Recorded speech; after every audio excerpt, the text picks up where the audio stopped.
God is good. And all the time. Amen. First and foremost, I just like to thank our Heavenly Father for this opportunity that I get to stand in front of you guys and encourage you guys all. I'd like to thank our spiritual parents, Pastor Leoli and Eloi, for also giving me this opportunity, on behalf of our youth, to share a word of encouragement. Also, thank you for, our overseer, for our youth, Pastor Vui, for, again, this opportunity to stand in front of you all. Yeah. I'd also like to acknowledge, the elders in this room, our pastors, the deacons, even to the elderly and our youth tonight who are attended. I also like to acknowledge, our new guests, who are first timers here. Also those who are viewing this online, via YouTube and Facebook. We welcome you. I welcome you, in the name of our Lord and Savior Jesus Christ. Amen. So, who here reads their Bible? Yeah? Is this a Bible-believing church? I hope so. Yeah? Okay. Who came with their Bible for tonight? Yeah? The phone Bibles for you guys youth? Oh, yeah. But, without further ado, why don't we just get straight into it? If you guys don't have your Bibles, the word will be showing up on the projectors.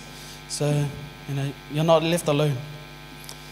Why don't you guys join me to turn your Bibles to the book of Matthew, chapter 14. And we're going to start from verse 28 and 29. Matthew chapter 14, verse 28, 29. And here, in this particular passage, there's a teacher and a student. It's Jesus and Peter in the middle of a conversation. Okay? And I'd just like to ask our Bible reader for tonight to go ahead whenever you're ready. And Peter answered him and said, Lord, if it is you, command me to come to you on the water. So he said, come. And when Peter had come down out of the boat, he walked on the water to go to Jesus. Amen. So Peter got down out of the boat and walked towards Jesus. Church, I would like to use the scripture as the foundation of our lesson for tonight. And, I would like to tag a title that we'll use for tonight. And it's Now is Your Time. And the theme was now. And what we're trying to emphasize on is the moment of now. Because something we've noticed is too many times we delay or we give excuses, right? And that there is power in the moment of doing things now. So, a little background about myself is that when I was in primary, I actually grew up with my grandparents. And when I was in intermediate, around year 8, year 9, going to college, my sisters and I, we moved in with our auntie and uncle. And it was around this time of my life that my auntie and uncle taught us a valuable lesson. And they taught us that time was the most important thing on this earth. But to be honest, at that age, I actually didn't care. I was just being like a teenager, running around. But that lesson stuck with me, even till now. Fast forward a couple of years later, after studying the Bible, there is a concept that I truly believe in, and it is the revelation that God does not only want us to be good stewards with our money. For example, our tithes and offering. But I truly believe that God wants us also to be good stewards with our time. Amen? In other words, it is God's intention for us to make full use of our gifts, our talents, and our time that He has graciously given to us here on earth. And not to do so, not to use your gifts, your talents, and your time to your best ability, I believe is saying two things to God. One is that, I'm sorry, God, but you made a bad investment in me. Two, God, you could have taken some of these things that you've given me and put it into someone else who could have done more with it. So tonight, church, I would like to go over 3 points, 3 timelines that everyone tends to follow here on earth. Doesn't matter what culture you are, what religion, how old you are. Somehow we tend to follow these 3 points. And if you don't follow it, you have at least thought about it. Okay? So our first point is the world. World/social timeline. And in this timeline, we tend to follow what this world has kind of set for us, right? Our example is in the 1960s, there was a psychologist who introduced a certain concept to society that we have naturally kind of adopted and made it our normal. This psychologist goes by the name of Bernice Newgarden. And the concept that she introduced was the concept of social clock. Yeah, you guys must be wondering what social clock is, eh? Well, social clock is the societal pressure of meeting milestones by a certain age. For example, getting married. You feel the pressure of to get married by a certain age. Society says that that's late 20s, early 30s. Another example is starting a family. Having children by a certain age. And society says that's around the age of 35. Another example that the social clock says is, the career. That a person's career should be established. Earning a high salary job, being in a senior position at their job, by the age of 30 or 40. The education-wise, the expectation of the expectation to complete university or training immediately after high school.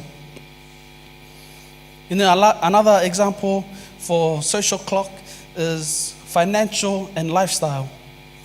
There's expectation of purchasing a first home by your early 30s and then retiring at 60 or 65.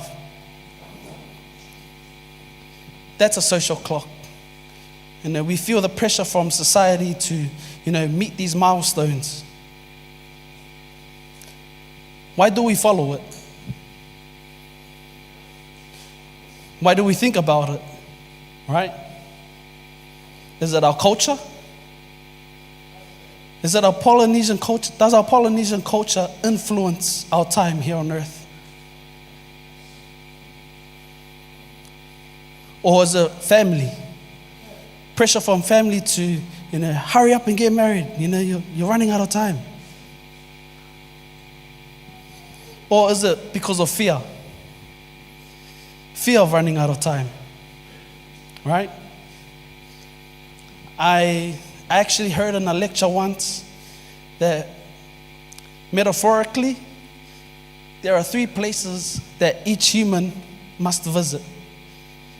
Because these 3 places teach us valuable lessons. Okay, and hope you guys are following me. First place that a human must visit is the hospital. The hospital teaches us that, the importance of our health. Are we taking good care of our health, right? Are we eating the right food? Are we taking good care of ourselves? Second point is, and I don't recommend you guys going there, maybe just drive past and just view from the outside. But the second place is the prison. Yeah? The second place, the prison teaches us, that freedom is a precious thing to us. That we should cherish our freedom. And then the last place that a human must visit is the cemetery. Right? The cemetery teaches us the value of our time here on earth. And, just like how it teaches us the value of our time here on earth, the cemetery teaches us many things as well. For example, did you know that the cemetery is one of the wealthiest places here on earth, metaphorically speaking? Like, it's one of the wealthiest places. And I'll tell you why. In the cemetery is filled with, unfulfilled potential. In the cemetery, for example, you have athletes who died young that could have made thousands playing the sport that they loved. You got musicians, who couldn't write their best songs or compose their best songs because they died young. You got painters, artists, business owners who couldn't fulfill, their potential. In the cemetery, you got, there's buried ideas that never became a reality. Why? Because of time. They ran out of time. Yes, you can follow the social clock. You can get a degree from university, get married by 30, have a family by 35, work and retire by 65, and that is a good life, right? But how many people are buried in the cemetery that just lived a good life? There's a difference between a good life and a great life. You see, the cemetery is a great reminder for us all. It reminds us that life is too short, right? It says in James chapter 4, verse 14, James describes the human life as just vapor and a mist, that it just appears and just like that it just vanishes, right?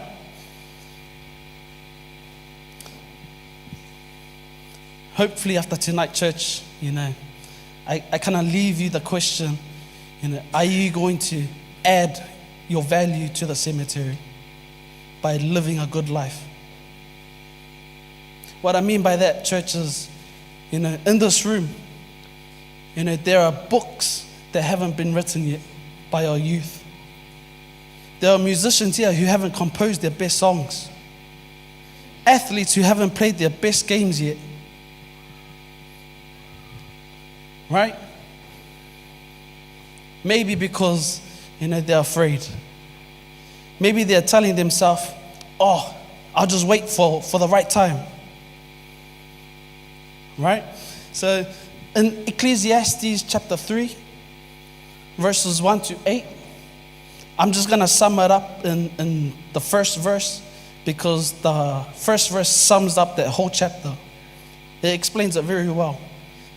It says that to everything there is a season, a time for every purpose under heaven. Amen? You see, church, there's everything, there is a season. There's a time for every purpose. There's a season to plant, a season to harvest. There's a season to be married. There's a season for success. And there's a season for failure.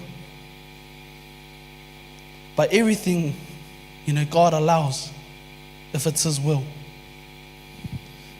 So don't allow creation, this world, to determine or plan what our Creator has already planned for you. Amen? So why don't you just turn to your neighbor, now is your time. Yeah? Amen. So it leads me to my second point. Our second point is your timeline. Yeah? This is the timeline that you decide for yourself according to your schedule and how you feel. My question is, what are you doing with your time? You see, time is measured by seconds, by minutes, by hours. But time is also measured by days, months, and years. We are in 2026. At the end of April. What are you doing with your time, for the rest of 2026? Are you elevating yourself? Are you using your time wisely? When God gives you opportunities, are you taking it both hands, or do you sit there and give excuses? We all have the same amount of time. From the billionaire to the beggars, we all have 24 hours. It says in Ephesians chapter 5, verse 15 to 16, Paul is talking to the people in Ephesus, to walk wisely, not as fools. This verse tells us, it encourages us to make the most of every opportunity that we get from God. Amen? What are you spending your 24 hours on? And I just want to break it down a little bit so we have 24 hours, right? I can say that 8 hours you spend sleeping.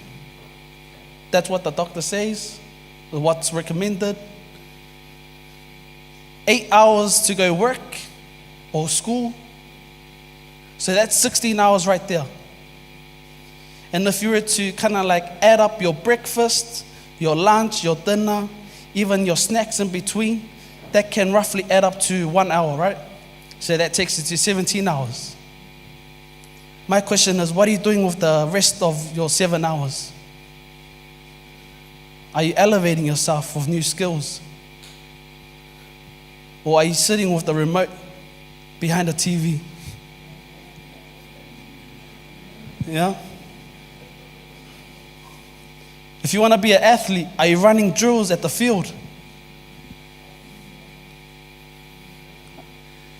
Are you disciplining yourself, eating the right food? Yeah? Because it's Youth Sunday, this is mainly for them, but this word encourages us all. Are you utilizing your time to your best? Do you want a deeper relationship with God? Grab a Bible. Do it now. Don't wait till you're perfect. God says now. And, I want to emphasize on the moment now by going back to Matthew 14. Because Peter, he showcases us, the importance of now. And I love it. Peter,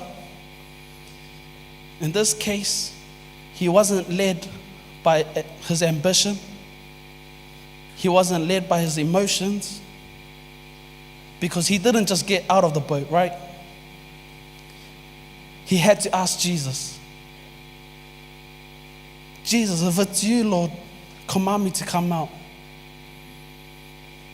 Some of you here tonight, so eager to finish school so quickly, just to go work and, make some money. Some of you might not be happy with God's timing, that you take it upon yourself, and you do it yourself with your own strength without asking God. I'll say this, church, maturity is realizing that if you are not spiritually fed, you are going to be emotionally led. What I mean by that is that if you're not digging into God's word, your emotions are going to lead you in your life. Amen? So Peter, he asks Jesus for permission.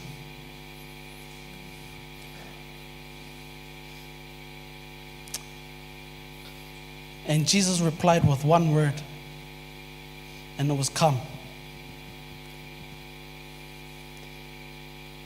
Come had to be enough. Peter got out of the boat and started walking towards Jesus.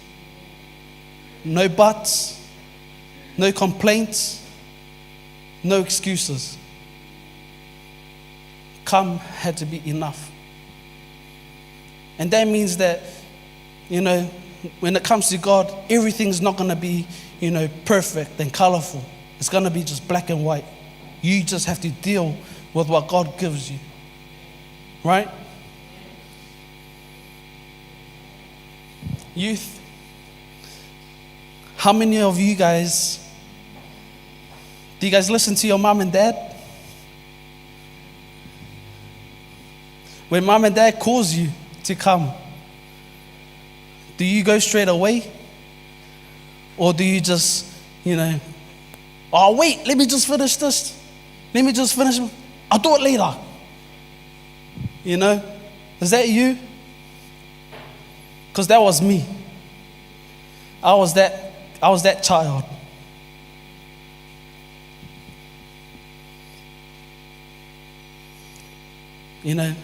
Because sometimes this is your schedule, your timeline, right? Because apparently our parents have to go by your schedule and how you feel.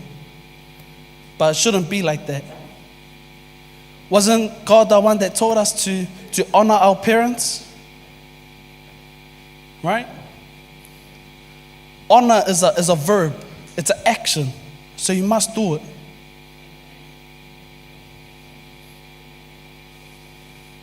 Youth, if you don't honor your parents in the now, how can you move in the now when God asks you to do something? You see, this is a training tool. The reason why God tells us to honor our parents, He's prepping ourselves for bigger tasks. And if you're not faithful with the little stuff, how can He trust you with the bigger stuff? As little as honoring your parents and moving in the now.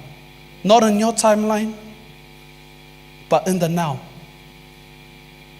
Amen? And just like the story, you might be in the middle of your storm. And you're questioning, how can I get out of this? How can I be a better son, a better daughter, a better worker? I've been praying for a pay rise. First, ask yourself, are you moving in the now? When your boss asks you to do something straight away, do you do it or do you delay? Or are you just too prideful to move? Or are you too afraid or too lazy? There's power in the now. Amen? And that's just point number 2. Yeah? And, coming up to my last point is basically God's timeline. This is when we give God our time and follow His timing and His plans for us. You see, I love this story because everyone just skims right through this passage, But, these little moments, I learn from it. I love the story because it shows us as well how important it is to give our time to God. And just like a little context for the story is that before the storm happened, there's a story of when Jesus, fed the 5,000, with some fish and some bread, that miracle. And after that happened, Jesus told his disciples immediately to get on a boat and go to the other side. And then when he did that, Jesus went away and he prayed. Jesus spent time in prayer. And then the Bible describes that in a period of hours, the disciples get into a storm. And this is when Jesus walks on water. Peter asked Jesus to come out, and he did. Jesus was walking on the water, but he never sinks, right? Peter, he walks on the water for a little bit, but then he sinks. What is the difference? Peter tried to do what Jesus did in private. Peter tried to do what Jesus did in public without doing what Jesus did in private. Right? It is important to give time to God. Maybe you're drowning in your storm. Are you giving your time to God and honoring Him?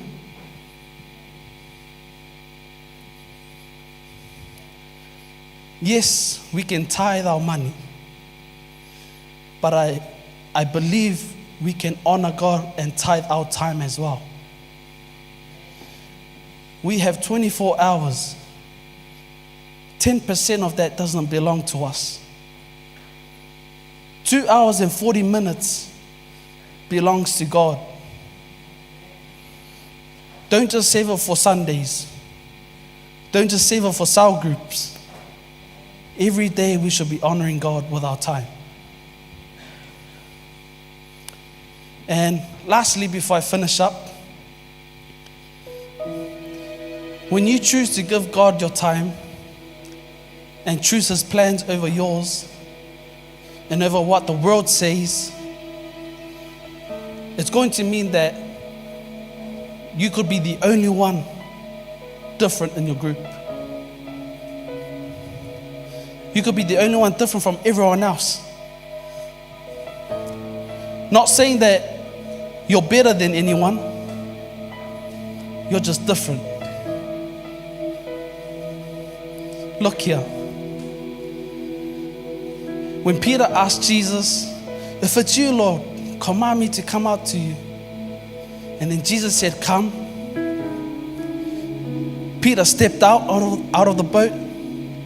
And what he did, he left 11 other people in it.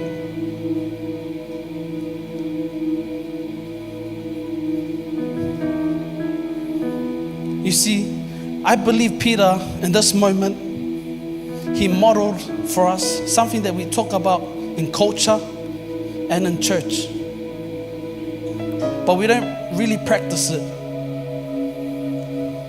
I believe that Peter modeled for us Romans chapter 12, verse 2. Do not be conformed of this world, but be transformed by the renewing of our mind. The Apostle Paul encourages the believers in Rome to reject conformity, embrace your uniqueness, despite being the only one. You see, when Peter stepped out of the boat, it was a step of distinction. It was his way of accepting God's timing and God's plan for him. And I would like to show a small illustration, just so I can put it into perspective for the youth.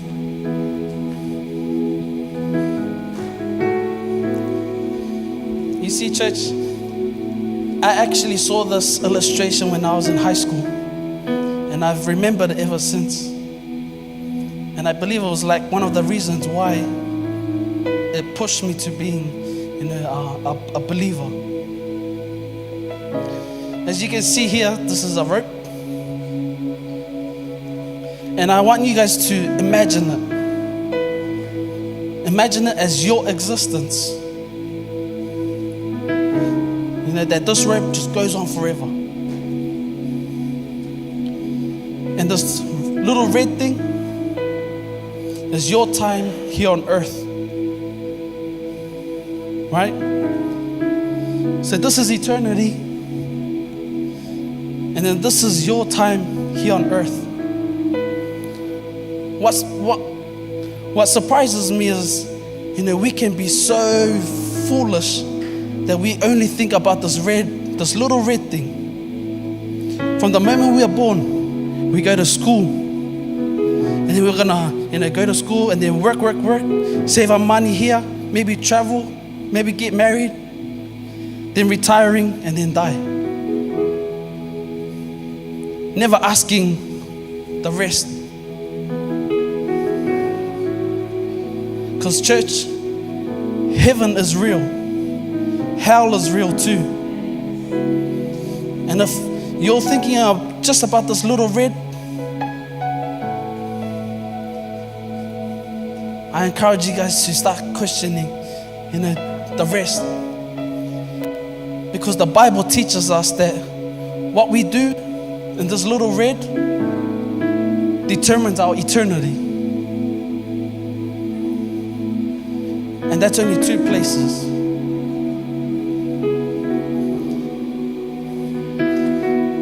So Peter stepped out. He stepped out of the boat. And I believe it was his way of saying, I'm not going to listen to you, Thomas. I'm not going to listen to you, Matthew. I'm not going to listen to you, James or Andrew. I'm done listening to myself. I'm done listening to the world. If you want to listen to the world, you 11, you can stay in the boat. I'm going to choose Jesus. I'm going to choose his time, his plans, his purpose for me. It was Peter's moment of saying, now is my time. Not tomorrow, not when I think I'm ready, not when I think the time is right, but now. Now is my time. Amen. You know, church,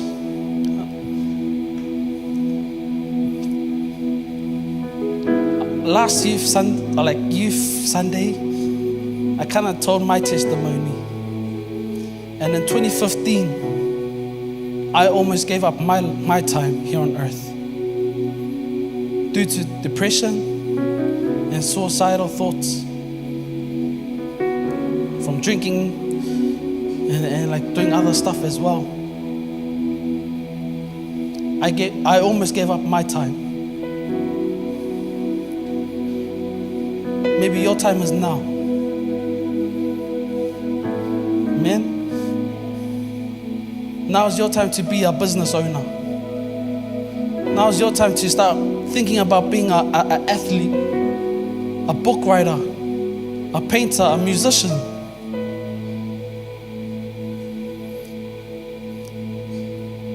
Jesus didn't die for us to be second best. He gave us authority to go out into the world.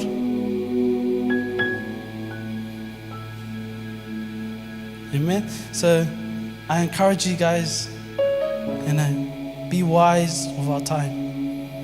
We're living in the end times where there's wickedness out on the streets. There's wars out and overseas. But for me, I have faith because, it's already spoken about in the book of Revelation that all these things are happening.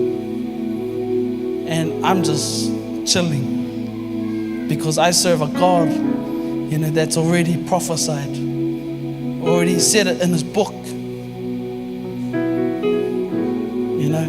But I thank you. And, why don't we just, stand up, and just give our time of worship.